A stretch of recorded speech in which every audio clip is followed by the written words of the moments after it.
2002-3ದಿಂದ ಮೊಬೈಲ್ಗಳು ಬಂದು, ಅದಕ್ಕಿಂತ ಪೂರ್ವದಲ್ಲಿ ಏನಿತ್ತು? ದೂರವಾಣಿ ಇದ್ದು. ಯಾರ ಜೊತೆ ಮಾತಾಡ್ಬೇಕಂದ್ರೆ ಏನಿದ್ದು ರೀ? ಗ್ರಾಮ್ ಫೋನು ಅಥವಾ STD ಲ್ಯಾಂಡ್ಲೈನ್ ಅಂತ ಇದ್ದು. ಆ STD ಲ್ಯಾಂಡ್ಲೈನ್ದೊಳಗೆ ನಮಗೆ ಹೆಚ್ಚು ಸುಳ್ಳು ಮಾತಾಡಕ್ಕೆ ಅವಕಾಶ ಇದ್ದಿಲ್ಲ.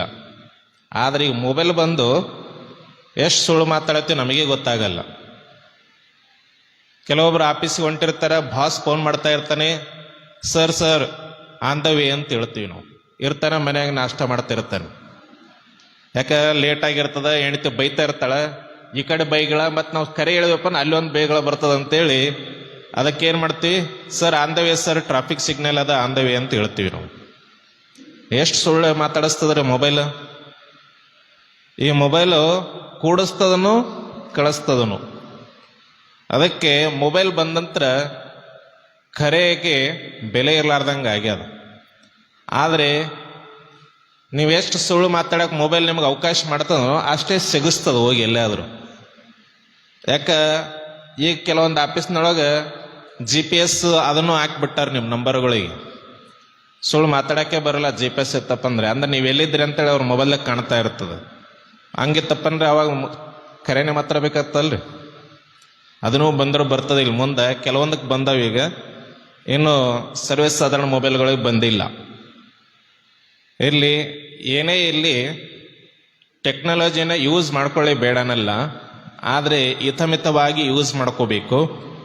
ಸಮಯ ಸಂದರ್ಭಕ್ಕೆ ತಕ್ಕಂತೆ ಸುಳ್ಳು ಸ್ವಲ್ಪ ನಿಮಗೆ ಅವಕಾಶ ಕೊಡ್ಬೋದು. ಪೂರ್ಣ ಜೀವನವೇ ಸುಳ್ಳಿನಲ್ಲಿ ಕಳಿಬೇಡ್ರಿ ಅಂತ ಹೇಳಿಲ್ಲ.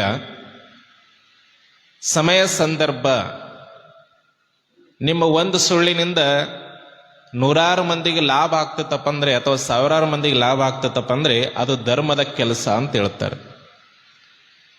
ಧರ್ಮ ಅಧರ್ಮ ಇವು ಎಲ್ಲಿ ಅವಂತ ನಾವು ನೋಡಿದ್ದೇ. ಆದರೆ ಬಸವಣ್ಣವರು ಹೇಳಿದ್ದಾರೆ, ಆಚಾರವೇ ಸ್ವರ್ಗ, ಅನಾಚಾರವೇ ನರ್ಕ. ಸ್ವರ್ಗ ನರ್ಕಗಳು ನಾವು ಸತ್ ಮೇಲೆ ಹುಡ್ಕೊಳ್ಳೋದು ಬೇಕಾಗಿಲ್ಲ.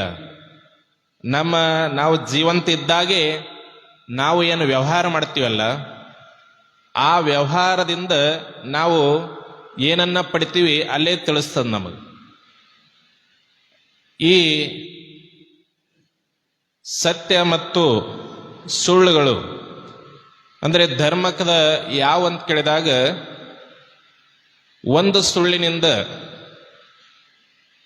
ಅಥವಾ ಧರ್ಮದ ಕೆಲಸ ಯಾವಂತೇಳಿ ನಾವು ಒಂದಿಷ್ಟು ವಿಚಾರಿಸಿ ನೋಡಿದಾಗ, ಒಬ್ಬನ ಸ್ವಾರ್ಥ ಇಟ್ಟು ಒಂದು 10 ಮಂದಿಗೆ, ಮಿನಿಮಮ್ 10 ಮಂದಿ, ಮ್ಯಾಕ್ಸಿಮಮ್ ಸಾವಿರಾರು ಮಂದಿ ಇರ್ತದೆ.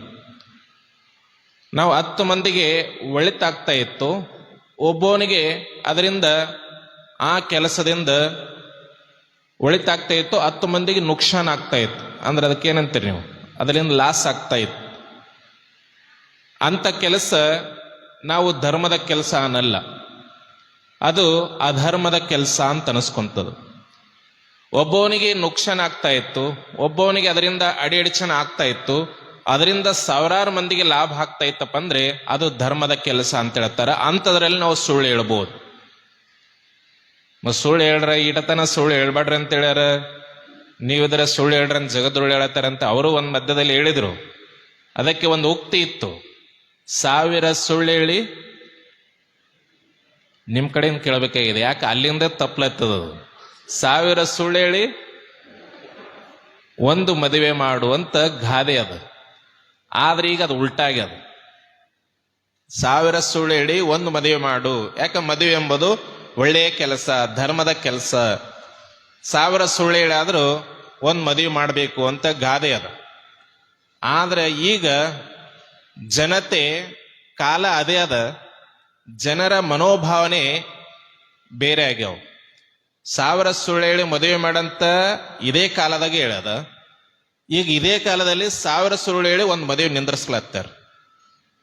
ಯಾಕಾದ್ರೆ ಅನುಭವ ನಮಗೂ ಅದಾವ. ಮಠದ ವತಿಯಿಂದ ಅನೇಕ ಸಾಮೂಹಿಕ ವಿವಾಹಗಳನ್ನ ಮಾಡ್ತಾ ಇರ್ತೀವಿ. ಆ ಸಾಮೂಹಿಕ ವಿವಾಹದ ಮಾಡದಲ್ಲಿ ಮಠಕ್ಕೆ ವಿರುದ್ಧ ಇಲ್ಲ. ಏನು ಆ ಮಠದ ಸಾಮೂಹಿಕವಾದಲ್ಲಿ ಮದುವೆ ಮಾಡ್ಕೋಕ್ ಬಂದಂತ ಏನು ದಂಪತಿಗಳಿರ್ತಾರ, ಆ ದಂಪತಿಯಲ್ಲಿ ಒಬ್ರು ಯಾರಾದ್ರೂ ವಿರುದ್ಧ ಇದ್ರೆ ಸುಮಾರು 28-30 ಮದುವೆ ಒಂದೊಂದ್ಸರಿ ಮಾಡ್ತಾ ಇರ್ತೀವಿ. ಅದಕ್ಕಿಂತ ಹೆಚ್ಚು ಬರ್ತಾ ಇರ್ತಾವ. ಆ 28-30 ಮದುವೆಗೂ ಅಡ್ತಾಳ ಮಾಡ್ತಾರ. ನಾವು ಇದನ್ನ ಅನೇಕ ಕಡೆ ಅನುಭವ ಆಗ್ಯದ. ಒಂದೊಂದ್ಸರಿ 2-3 ತಾಸು ನಿಂತು ಅದಕ್ಕೆ ತಕ್ಕ ಉತ್ತರ ಕೊಟ್ಟು, ನಮ್ಮಲ್ಲಿ ಎಲ್ಲಾನು ಇರ್ತಾವು, ತಕ್ಕ ಉತ್ತರ ಕೊಟ್ಟು ಅಕ್ಷತ ಹಾಕಿವಿ ನಾವು. ಮತ್ ನಮ್ಮಂತರಿಗೆ ಬಿಡಲ್ಲ ಅಂದ್ರೆ ಮತ್ ನಿಮ್ಮಂತರ ಗತಿ ಏನು? ಇದನ್ನ ಹೇಳ್ತಾ ಇದ್ದೀವಿ. ಯಾಕಂದ್ರೆ ಮಠ ಮಂದಿರಗಳ ಸ್ವಾಮಿಗಳು ಮದುವೆ ಮಾಡ್ತಾ ಇರ್ತಾರೆ, ಜಗದ್ರೋಳವರು ಮದುವೆ ಮಾಡ್ತಾ ಇರ್ತಾರೆ, ಅಲ್ಲಿ ಬಂದೇ ಅಡ್ತಳಾಕಕ್ ನೋಡ್ತಾ ಇರ್ತಾರೆ. ಇನ್ನು ಸರ್ವೇ ಸಾಧಾರಣ ಭಕ್ತರು ಒಂದು ಮದುವೆ ಮಾಡ್ಬೇಕಂದ್ರೆ ಮದುವೆ ಮಾಡಿದ ಹೆಣ್ಣಿನ ತಂದೆ ತಾಯಿಗಳು ಕೇಳ್ಬೇಕು ಎಷ್ಟು ಅಡಚಣೆ ಇರ್ತದಂತೇಳಿ. ಹೆಣ್ಣಿನ ಕಡೆ ಮದುವೆ ಇತ್ತಪ್ಪಂದ್ರೆ, ಗಂಡಿನ ಕಡೆ ಮದುವೆ ಇದ್ರೆ ಅವರಿಗೂ ಅಡಚಣೆ ಇರ್ತದಿಲ್ಲ ನಾವು. ಯಾಕಂದ್ರೆ ಮದುವೆ ಮಾಡಿ ನೋಡು, ಮನೆ ಕಟ್ಟಿ ನೋಡು ಅಂತೇಳ್ಯಾರ. ಶಾಸ್ತ್ರ ಅದು ಎಂದೂ ಸುಳ್ಳಾಗಲ್ಲ. ಅದಕ್ಕೆ ಅಂಥ ಒಂದು ಇದರಲ್ಲಿ ನೂರಾರು ಸುಳ್ಳನ್ನು ಹೇಳಿ ಒಂದು ಮದುವೆ ಮಾಡಂತ ಹೇಳ್ಯಾರ. ಇದು ಪೂರ್ವಜರು ಹೇಳ್ಯಾರ, ಇದು ಈಗಿನ ಮಾತಲ್ಲ. ಅಂದ್ರೆ ಅನುಭವಸ್ಥರ ಮಾತದ, ಶಾಸ್ತ್ರ ಗಾದೆ ಮಾತದ. ಅದನ್ನ ಅಂಥ ಒಂದು ಪ್ರಸಂಗದಲ್ಲಿ ಪ್ರಸಂಗಕ್ಕೆ ಅನುಗುಣವಾಗಿ 1 ಸುಳ್ಳು 2 ಸುಳ್ಳು ನಡೀತಾವ. ಮತ್ತೆ ಹೆಚ್ಚು ಪೂರ್ಣ ಜೀವನ ಪರ್ಯಂತ ಸುಳ್ಳು ಹೇಳ್ಕೊಂಡು ಕುಂತ್ರೆ ಆ ಜೀವನ ಏನಾಗ್ತದೆ? ವ್ಯರ್ಥ ಆಗಿ ಹೋಗ್ತದ. ಅದಕ್ಕೆ ಇವತ್ತಿನ ಈ ಸಿದ್ಧಾಂತ ಶಿಖಾಮಣಿಯ ಒಂದು ಪ್ರವಚನದಲ್ಲಿ ಪ್ರತಿಯೊಬ್ಬರೂ ಅನುಸರಿಸಬೇಕಾದ ಧರ್ಮ ಸಂಗ್ರಹದಲ್ಲಿ ಒಂದಾದ ನಿನ್ನೆ ಅಹಿಂಸಾ, ಇದರ ವಿಷಯಕವಾಗಿ ಬಹಳಷ್ಟು ವಿಚಾರವನ್ನ ನೀವು ಕೇಳಿದವರಾಗಿದ್ದೀರಿ. ಇವತ್ತ ಸತ್ಯಂ ಅಹಿಂಸಾ ಸತ್ಯಮಸ್ತೇಯಂ, ಇನ್ನು ಅನೇಕ ವಿಚಾರಗಳನ್ನ ಮತ್ತೆ ನಿಮಗೆ ನಾಳೆಯ ದಿನ ಶ್ರೀಗಳವರು ಹೇಳೋರಿದ್ದಾರೆ. ನಾವು ಇದಕ್ಕಿಂತ ಪೂರ್ವದಲ್ಲಿ ಒಂದು ವಿಚಾರ ಮಾಡಿ ನಾವು ನೋಡ್ಬೇಕಾಗ್ಯದ. ಧರ್ಮ ಸಂಗ್ರಹ, ಧರ್ಮದ ಕಾರ್ಯಗಳನ್ನ ಮಾಡಬೇಕಾದ್ರೆ ನಾವು ಏನನ್ನ ಮಾಡಬೇಕು? ಮೊದಲು ದೃಢ ಸಂಕಲ್ಪ ಮಾಡಬೇಕು.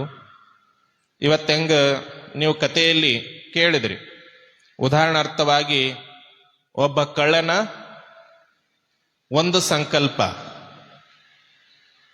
ಅವನಿಗೆ ಗುರುಗಳಾದವರು ಎಲ್ಲವನ್ನ ಬಿಡ್ಬೇಕಂತ ಹೇಳಿದ್ರು. ಯಾಕಂದ್ರೆ ನಿಮಗೆ ಶ್ರೀಗಳು ಹೇಳಿದ್ರಲ್ಲ, ಕುಲಕಸಬನೂ ಆಗಿರ್ತದಂತೇಳಿ. ಅದು ಸತ್ಯದ. ಯಾಕಂದ್ರೆ ಮಹಾರಾಷ್ಟ್ರದಲ್ಲಿ ಈ ಕಡೆನೂ ಇರ್ಬೋದು ಪಾರ್ದಿ ಸಮಾಜ ಅಂತದ. ಪಾರ್ದಿ ಸಮಾಜ, ಆ ಸಮಾಜದ ಕುಲಕಸಬೆ ಇದಾವೆ. ಅವ್ರಿಗೆ ನಾವು ನಮ್ಮ ಹೊಟ್ಟಿಗೆ ಏನು ಮೂಲ ಗಾವದ ಅಥವಾ ಸೊಲಾಪುರದಲ್ಲಿ ಆಜ್ಬಾಜ್ ಕೆಲವೊಂದು ಹಳ್ಳಿಗಳಲ್ಲಿ ಹೋದ್ರೆ ಪಾರದಿ ಸಮಾಜ ಹೆಚ್ಚದ. ಆ ಪಾರದಿ ಸಮಾಜ ಮೊದಲಿನ್ನೂ ಬಹಳಷ್ಟು ಇದಿತ್ತು, ಈಗ ಒಂದಿಷ್ಟು ಸುಧಾರಣೆ ಆಗ್ಯದ. ನಮ್ಮ ಹೊಟ್ಟಿಗೆ ಮಠದ ಶ್ರೀಗಳವರು, ತಪೋರತ್ನಂ ಯುಗರಾಜೇಂದ್ರ ಶ್ರೀಗಳವರು, ಅವರು ಈ ಸಮಾಜವನ್ನ ಇನ್ನೊಂದು ಸಮಾಜ ಅಲ್ಲಿ ಬಂಜಾರ ಸಮಾಜ ಅಂತ, ಲಂಬಾಣಿ ಸಮಾಜ, ಆ ಲಂಬಾಣಿ ಸಮಾಜವೂ ಸಹ ಅವರು ಕುಲಕಸಬಲ್ಲ ಇದು, ಆದ್ರೆ ಮಧ್ಯದಲ್ಲಿ ಅದನ್ನ ಅವರು ಅನುಸರಿಸ್ತಾ ಇರ್ತಾರೆ. ಆ ಎರಡೂ ಸಮಾಜದ ಜನ ಎಲ್ಲಿ ಹೆಚ್ಚದರಲ್ಲ ಅಲ್ಲಿ ಮೊದಲಾಗಿ ಬೃಹನ್ಮಠ ಒಟ್ಟಿಗೆ ಶಿಕ್ಷಣ ಸಂಸ್ಥೆವನ್ನ ತೆಗೆದ್ರು. ಆ ಶಿಕ್ಷಣ ಸಂಸ್ಥೆವನ್ನ ತೆಗೆದು ಅವರಿಗೆ ಈ ಕುಲಕಸಬು ಇವ್ರು ಮಾಡ್ಕೊಂಡಾರ, ಇದನ್ನ ಏನು ಇದರಿಂದ ಬಿಡಿಸ್ಬೇಕಾದ್ರೆ ಏನ್ ಮಾಡ್ಬೇಕು ಅಂತೇಳಿ ಯಾವ ಒಟಗಿಯ ಶ್ರೀಗಳವರು ವಿಚಾರವನ್ನ ಮಾಡಿ, ಅಲ್ಲಿ ಇವ್ರಿಗೆ ಏನು ಕೊರತೆ ಅದ? ಶಿಕ್ಷಣದ ಕೊರತೆ ಅದ, ಇವರಿಗೆ ಜ್ಞಾನದ ಕೊರತೆ ಅದ. ಅದನ್ನ ಒಂದಿಷ್ಟು ಜ್ಞಾನವನ್ನ ಅವರಿಗೆ ಬಿತ್ತಿದ್ದೆ ಆದ್ರೆ ಈ ಕಸಬಿಂದ ಅವ್ರು ದೂರ ಬರ್ಬೋದಂತೇಳಿ ವಿಚಾರ ಮಾಡಿ ಮೊದಲಲ್ಲಿ ಶಿಕ್ಷಣ ಸಂಸ್ಥೆಯನ್ನ ಯಾವ ಒಟಗಿ ಸ್ಟೇಷನ್, ನೀವು ಗದಗಿಂದ ಸೊಲ್ಲಾಪುರಕ್ಕೆ ಬರ್ಬೇಕಾದ್ರೆ ಪೈಲೆ ಅದೇ ಸ್ಟೇಷನ್ ಬರ್ತದೆ, ಒಟಗಿ ಸ್ಟೇಷನ್ ಅಂದ್ರೆ ಮಹಾರಾಷ್ಟ್ರ ಎಂಟ್ರಿ ಆದಾಗ ತಡವಾಳ ನಂತರ ಬರುವಂತ ಸ್ಟೇಷನ್.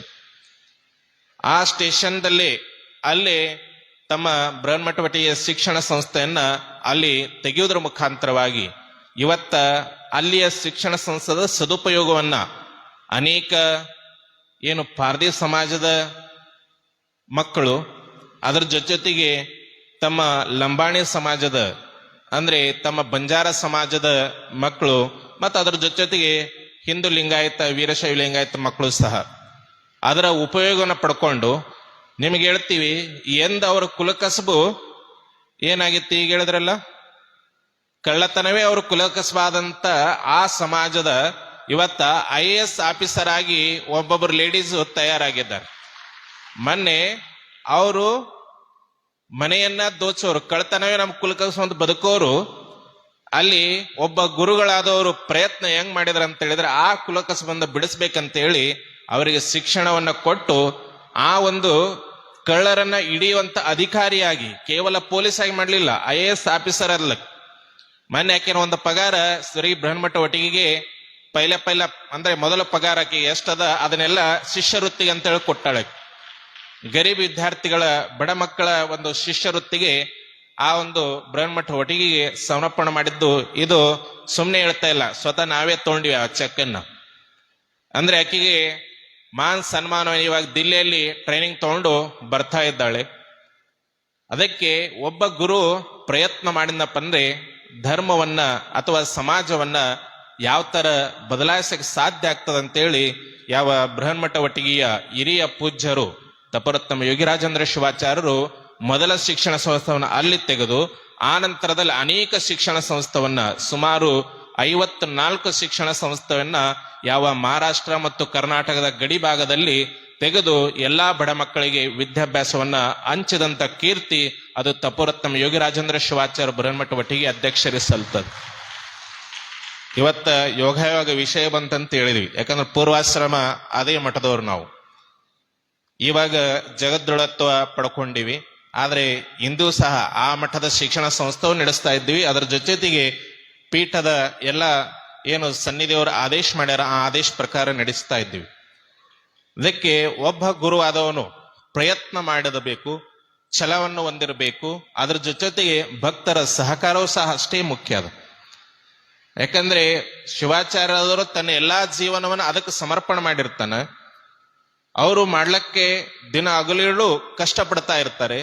ಆದ್ರೆ ಭಕ್ತರಾದವರು ಇದು ನಮ್ಮ ಸಲುವಾಗಿ ಮಾಡ್ತಾರಂತ ಅವ್ರು ತಿಳ್ಕೊಬೇಕೆ. ಮೊದಲು ಭಕ್ತರು ತಿಳ್ಕೊಂಡಾಗ ಆ ಕೆಲಸದಲ್ಲಿ ಆ ಶಿವಾಚಾರ್ಯರು ಖಚಿತವಾಗಿ ಅದನ್ನ ಉನ್ನತ ಸ್ಥಾನಕ್ಕೆ ತಗೊಂಡೋಗಿ ಸಾಧ್ಯ ಆಗ್ತದ, ಅವರ ಸಂಕಲ್ಪ ಇಡ್ಲಿಕ್ಕೆ ಸಾಧ್ಯ ಆಗ್ತದೆ.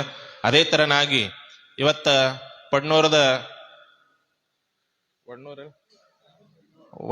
ಅಡ್ನೂರದ ಶ್ರೀಗಳವರು ಸಹ ಎಲ್ಲಾ ಭಕ್ತರನ್ನ, ಯಾಕೆ ಅವ್ರ ಮೊದಲ ದಿನ ಯಾಕೆ ಬಂದಿಲ್ಲ ಅಂತ ಹೇಳಿದ್ರೆ ಒಬ್ಬ ಶಿವಾಚಾರ್ಯರು ಬಹಳಷ್ಟು ನಮಗೆ ಸಮಾಧಾನ ಅನಿಸ್ತು. ಯಾಕಂದ್ರೆ ಶಿಲಾ ಮಂಟಪ ಇದು ಮಾಡೋದು ಸಹಜ ಇಲ್ಲ. ಯಾಕೆ ನಾವು ಯಾವ ಮಠಕ್ಕೆ ಅಧಿಪತಿ ಆಗಿದ್ದೀವಿ ಆ ಮಠದಲ್ಲಿ ಆಸ್ತಿಗೇನು ಕೊರತೆ ಇಲ್ಲ, ಭಕ್ತರಿಗೂ ಕೊರತೆ ಇಲ್ಲ. ಆದ್ರೆ ಅಷ್ಟೆಲ್ಲ ಅಡಚಣೆ ಏನೂ ಇಲ್ಲ, ಆರ್ಥಿಕವಾಗಿ ಅಡಚಣೆ ಏನೂ ಇಲ್ಲ. ಆದ್ರೆ ನಮಗೆ ಶಿಲಾ ಮಂಟಪ ಮಾಡ್ಬೇಕಂದ್ರೆ 5 ವರ್ಷ ಹಿಡಿತು.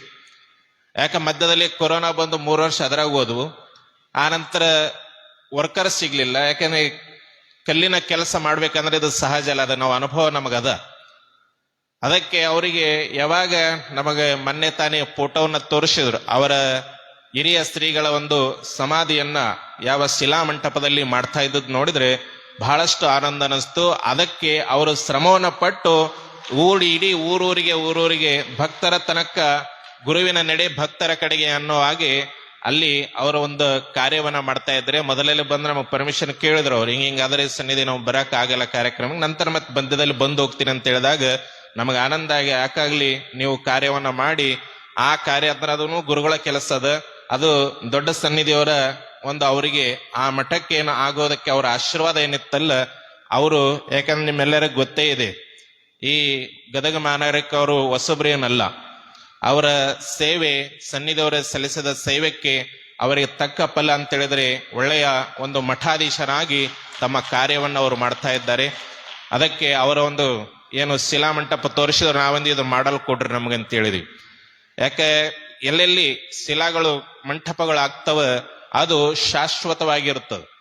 ಯಾಕೆಂದ್ರೆ ನೂರಾರು ವರ್ಷ ಇವತ್ತು ನಾವು ಹಂಪಿ ಕ್ಷೇತ್ರವನ್ನು ನೋಡ್ತಾ ಇದ್ದೀವಿ. ಹಂಪಿ ಕ್ಷೇತ್ರ ಯಾವಾಗ ಕಟ್ಟಿದ್ದದ್ರದು?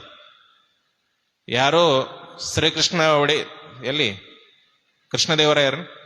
ಕೃಷ್ಣದೇವರಾಯರ ಕಾಲದಲ್ಲಿ ಯಾವ ವಿಜಯನಗರ ಸಾಮ್ರಾಜ್ಯವನ್ನ ಕಟ್ಟಿ ಅದರ ರಾಜಧಾನಿಯಾಗಿ ಯಾವ ತಿರುಪತಿ ಸಮೀಪ ಚಂದ್ರಗಿರಿ ಅಂತದ, ಅಲ್ಲಿ ಅವರ ರಾಜಧಾನಿಯಾಗಿ ಇಟ್ಕೊಂಡು ಇಲ್ಲಿ ರಾಜ್ಯವನ್ನ ಅವರು ಆಳಿದವರು.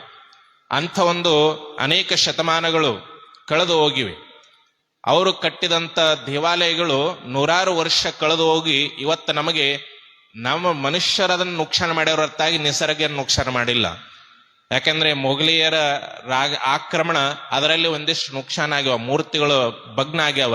ಅದರ ಹೊರತಾಗಿ ಏನು ಶಿಲಕ್ಕೆ ಏನೂ ನುಕ್ಸಾನ ಆಗಿಲ್ಲ. ಮೂರ್ತಿಗಳನ್ನ ಅವರು ನುಕ್ಸಾನ ಮಾಡಿ ನಮಗೆ ಅದು ಇತಿಹಾಸ ಉಳಿಸಿ ಹೋಗ್ಯದ. ಆದರೂ ಸಹ ಇಂದಿಗೂ ನಮಗೆ ನೋಡ್ಲಿಕ್ಕೆ ಈಗ ತಾನೇ ಕಟ್ಟಿದಂಬಂಗೆ ಮಂದಿರಂಬಂಗೆ ನಮಗೆ ಸಿಗ್ತಾವಂದ್ರೆ ಅದು ನಮ್ಮ ಏನು ಕಲಾ ಸಾಹಿತ್ಯಕ್ಕೆ, ನಮ್ಮ ಏನು ಶಿಲ್ಪಿ ಸಾಹಿತ್ಯಕ್ಕಿದ್ದ ಒಂದು ಉನ್ನತ ಕೊಡುಗೆ ಅಂತ ಹೇಳ್ಬೋದು ನಮ್ಮ ದೇಶಕ್ಕೆ. ಅದು ಅಂಥ ಒಂದು ಶಿಲ್ಪಿ ಕಲಾವನ್ನ ನಾವು ನಮ್ಮ ರಾಜ್ಯದಲ್ಲಿ, ಕರ್ನಾಟಕ ರಾಜ್ಯದಲ್ಲಿ ಅದು ಐತಿಹಾಸಿಕವಾಗಿ ನೋಡ್ಲಿಕ್ಕೆ ಸಿಗ್ತದಂದ್ರೆ ಇದು ಅಂಥ ಒಂದು ಕರ್ನಾಟಕದಲ್ಲಿ ಹುಟ್ಟಿದ ನಿಮ್ಮೆಲ್ಲರ ಭಾಗ್ಯ ಅಂತ ತಿಳ್ಕೋಬೇಕು.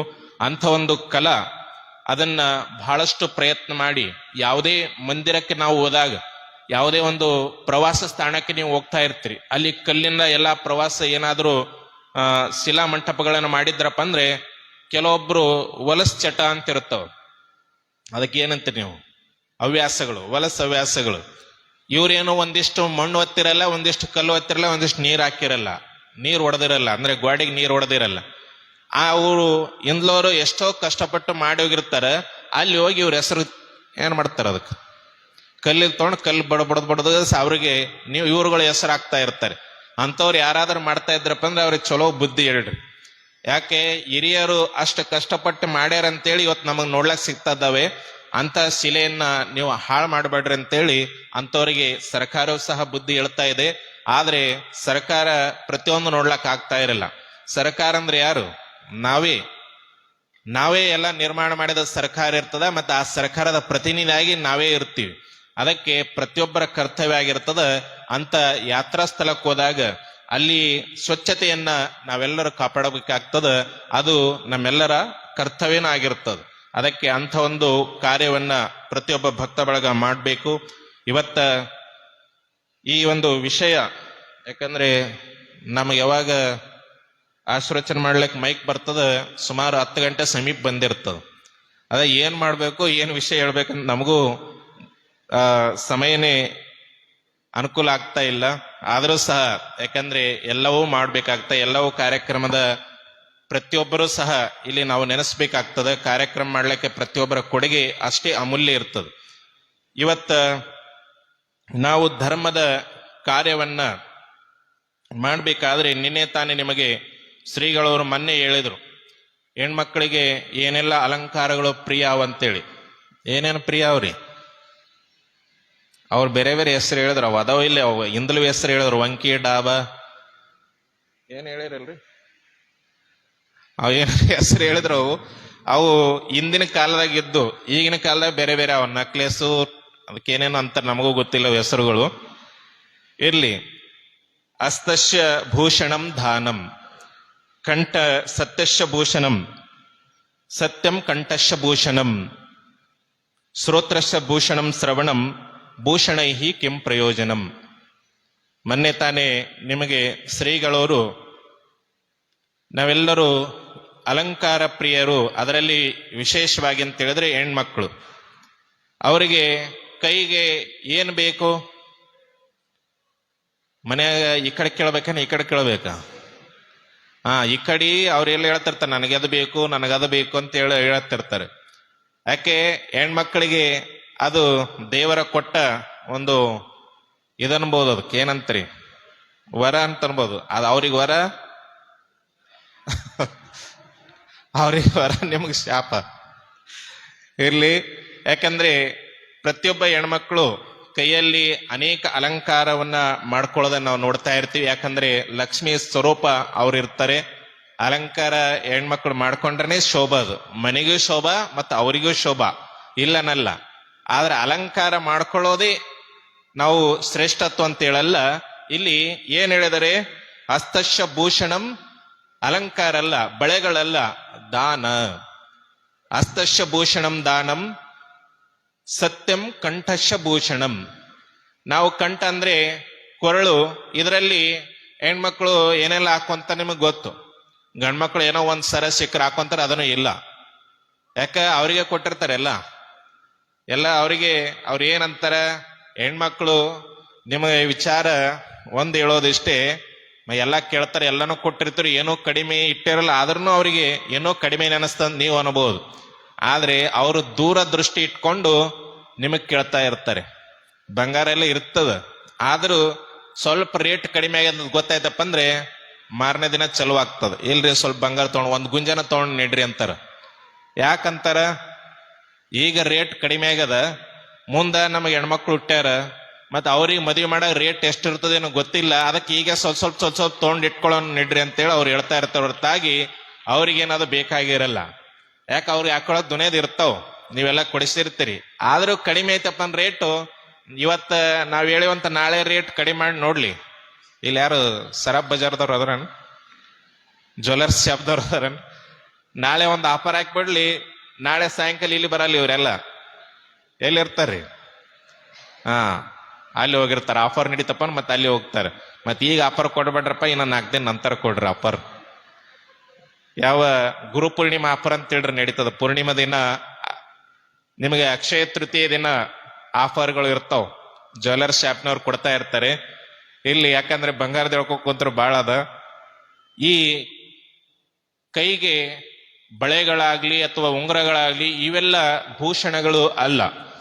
ಆದರೆ ನಿಜವಾದ ಭೂಷಣ ಏನಂತ ಹೇಳಿದ್ರೆ, ನಾವು ಕಷ್ಟದಲ್ಲಿದ್ದವರಿಗೆ ಅಥವಾ ಇಂಥ ಒಳ್ಳೆಯ ಕಾರ್ಯಕ್ಕೆ, ಯಾವ ಧಾರ್ಮಿಕ ಕಾರ್ಯಕ್ಕೆ ದಾನ ಮಾಡೋದೇ ಆ ಒಂದು ಕೈಗಿರುವಂತ ಭೂಷಣ. ಅದನ್ನ ಪ್ರತಿಯೊಬ್ಬರು ತಿಳ್ಕೋಬೇಕಾಗ್ಯದ. ಅದಕ್ಕೆ ಈ ಭೂಷಣಗಳನ್ನ ಸತ್ಯಂ ಕಂಠಶ ಭೂಷಣಂ. ನಾವು ಕೊರಳಲ್ಲಿ ಅನೇಕ ಆಹಾರಗಳನ್ನ, ಅನೇಕ ಡಾಬಗಳನ್ನ, ಅಥವಾ ಅದಕ್ಕೇನಂತೀವಿ ಅನೇಕ ನಕ್ಲೆಸ್ಗಳನ್ನ ಅಥವಾ ಬಂಗಾರದ ಸ್ತರಗಳನ್ನ, ಯಾಕಂದ್ರೆ ಹೆಸರುಗಳು ನಮ್ಗೆ ಗೊತ್ತಾಗಲ್ಲ, ಅವುಗಳನ್ನ ಹಾಕೊಂಡ್ರೆ ಕಂಠಕ್ಕೆ ಭೂಷಣ ಅಲ್ಲ, ಅದು ಒಂಥರ ಲೌಕಿಕ ಭೂಷಣ. ಆದ್ರೆ ಶಾಶ್ವತವಾದ ಭೂಷಣ ಅಂತ ಹೇಳಿದ್ರೆ ಇವತ್ತೇನ್ ಹೇಳಿದ್ರಲ್ಲ, ಸತ್ಯಂ ಕಂಠಶ ಭೂಷಣಂ. ಶ್ರೋತ್ರಶ ಭೂಷಣಂ ಶ್ರವಣಂ. ಶ್ರೋತ್ರಶ ಅಂತ ಹೇಳಿದ್ರೆ ಕಿವಿಗಳದು ಏನು ಭೂಷಣ? ನೀವು ಮತ್ ಕಿವಿ ಕಡೆ ಬರ್ತಾವ, ಈ ಕಡೆ ಯಾರ ಕಿವಿ ಎಲ್ಲೋ ಒಂದು ಓಲ್ ಹಾಕೊಂಡಿರ್ತಾರ, ಹೆಚ್ಚೆಚ್ಚು ಓಲ್ಗಳನ್ನು ಹಾಕೊಳ್ಳಲ್ಲ. ಅದಕ್ಕೆ ಮತ್ತೆ ಕಡೆ ಬರ್ತದ ಕೈ, ಹೆಣ್ಮಕ್ಳ ಕಡೆನೇ ಬರ್ತದ. ಎಲ್ಲ ಅವಕ್ ಮತ್ ಬೇರೆ ಬೇರೆ ಹೆಸರುಗಳ ಅವ್ರಿ, ಇಲ್ಲಿ ಬೇರೆ, ಇಲ್ಲಿ ಬೇರೆ, ಈ ಕಡೆ ಬೇರೆ, ಈ ಕಡೆ ಬೇರೆ, ಏನೇನ್ ಅದಾವು. ಅವೆಲ್ಲಗಳು ಈ ಕಿವಿಗೆ ಭೂಷಣ ಅದಾವ. ಅದು ಅಷ್ಟೆಲ್ಲ ಹಾಕೊಳ್ಳೋದು ನಿಮಗೆ ಅಲಂಕಾರ ವಸ್ತು ಅಂತ ನೀವು ತಿಳ್ಕೊಂಡಿರಿ. ಆದ್ರೆ ಅದರ ಗೂಢಾರ್ಥ ಬೇರೆ ಅದು. ಯಾಕಂದ್ರೆ ಈ ಕಿವಿಯ ಆಕಾರ ನೋಡ್ರಿ, ಕಿವಿ ಆಕಾರ ಸ್ತ್ರೀ ಗರ್ಭದಲ್ಲಿ ಅಂದ್ರೆ ತಾಯಿಯ ಗರ್ಭದಲ್ಲಿ ಮಗುವಿದ್ದಾಗ ಏನು ಆಕಾರ ಇರ್ತದ ಡೆಲಿವರಿ ಸಮಯದಲ್ಲಿ, ಆ ಆಕಾರ ನಮ್ಮ ಕಿವಿ ಆಕಾರದ. ಮಗು ಜನ್ಮ, ಯಾಕಂದ್ರೆ ಪೈಲ ಮಗು ಬೇರೆ ಇರ್ತದ, ತಲೆ ಮೇಲೆ ಇರ್ತದ. ಅವಾಗ ನಂತರ ಯಾವಾಗ ಡೆಲಿವರಿ ಸಮಯ ಬರ್ತದ, ಅಥವಾ 8ನೇ ತಿಂಗಳ ಮುಂದ 9ನೇ ತಿಂಗಳ ಸಮೀಪ ಅಥವಾ ಮಧ್ಯದಲ್ಲಿ, ಅವಾಗ ಮಗು ತಿರುಗ್ತದ.